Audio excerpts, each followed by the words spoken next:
Joining me now, the Minister of Indigenous and Northern Affairs, Carolyn Bennett. Nice to see you, Minister. Good to So you sort of proactively, I guess, decided to talk to the commissioners and reach out to them and get a better understanding. Why did you decide to do that? Well, I think that we heard a number of concerns, but also it's about a year since, and I think we wanted to make sure that their interim report would be in on time and that, you know, they're totally independent, but we have to make sure that they're meeting the goals in terms of the terms of reference and obviously making sure that families feel comfortable with the work. And how did you feel then after the meeting about where they're headed or what they've done? Well, I think it's a lot of what was in the Chief Commissioner's letter after the open letter about knowing they had to do better on communication. But I think I was impressed with their work plan in terms of how they've scheduled their work, their research schedule, including policing and the things that, you know, some of the critics have said they won't be doing, and of course they are doing. But it was the passion with which they are tackling the work, the vision, the values. It was a very constructive meeting, and we need to make sure that not only families but all Canadians know about it, because you know, I think there's good research that shows that a successful commission has to bring Canadians with them. Sure. as to what then ends up recommended. So what is your understanding of why Ms. Patre left, and are you going to replace her? Because you're sort of going to have to replace her sort of halfway through, and I wonder if there's any benefit to that at all.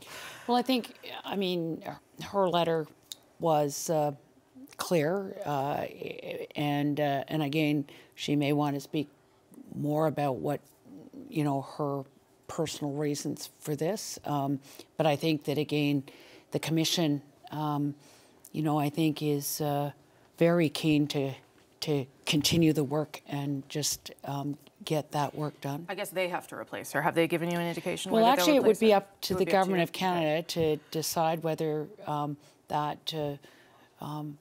again, to hear from the Commission what their plan would be, in that there is obviously a distinctions-based approach that was part of the original plan in terms of First Nations, Inuit, Métis. There is a number of ways of going about that distinctions-based. The Inuit have their own strategy. They're building an advisory committee. They've got good Inuit staffed up, to lawyers and Madam Oklik, who was at ITK for all those years. There's a lot of Métis staff within the Commission.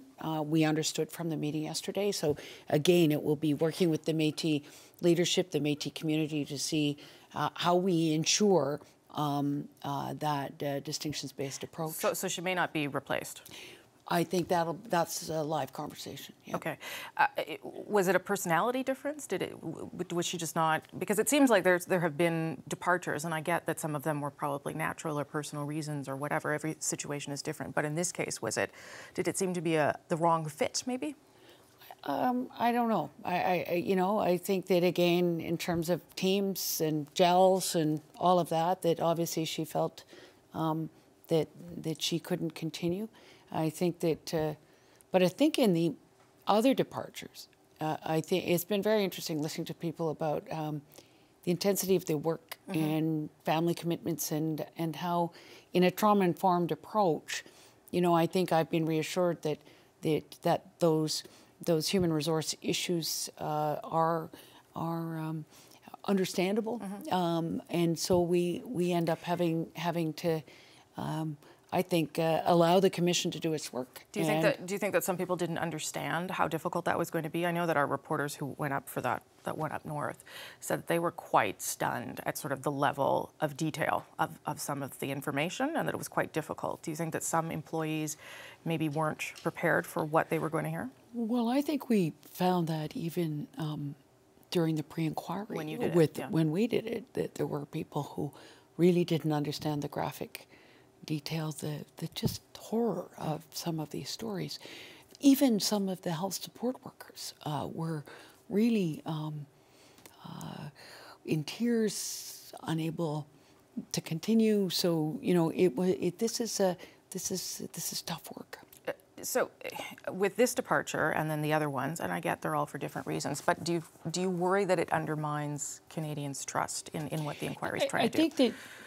I think once Canadians understand that there really is a work plan, a research schedule, all of these things, that again, that if we can lift the level of communication of actually what's being done and what the Family Advisory Committee is seeing in terms of the amount of work that's already been done, that this is, that we just have to up that game in terms of communication, because it's, there is a, you know, that the criticisms keep coming, and we want the Commission to be able to explain their plan, vision, values, all of that. So you continue to have confidence in the Commission? Yeah, I was impressed with the plan and the detail with which they've been thinking of dealing with all of the issues that from vulnerable people to the kind of research and policing to, you know, that kind of criticism, you know, has been very damaging, that they won't be able to look into policing when, of course, that was included in the terms of reference. Any systemic problem, sure, they have the permission. That's why we went to all the trouble to get the 13 orders in council from all the provinces and territories, so they could look into child welfare, look into policing, look into these issues that are in a provincial or territorial jurisdiction. But the Commission needed the ability to get in and examine it. Do you think it's turned a corner? Well, I think that people felt it turned a corner at Whitehorse. Yes. I think that people felt that, and I think that the fact that the families felt listened to, and that there seemed to be a real empathetic approach that and again with the roundtables this summer on Indigenous law, decolonizing, as well as human rights, that they will, you know, go into the fall, you know, with the, you know, the kind of support they require. Okay, Minister, thanks for your time. Appreciate it.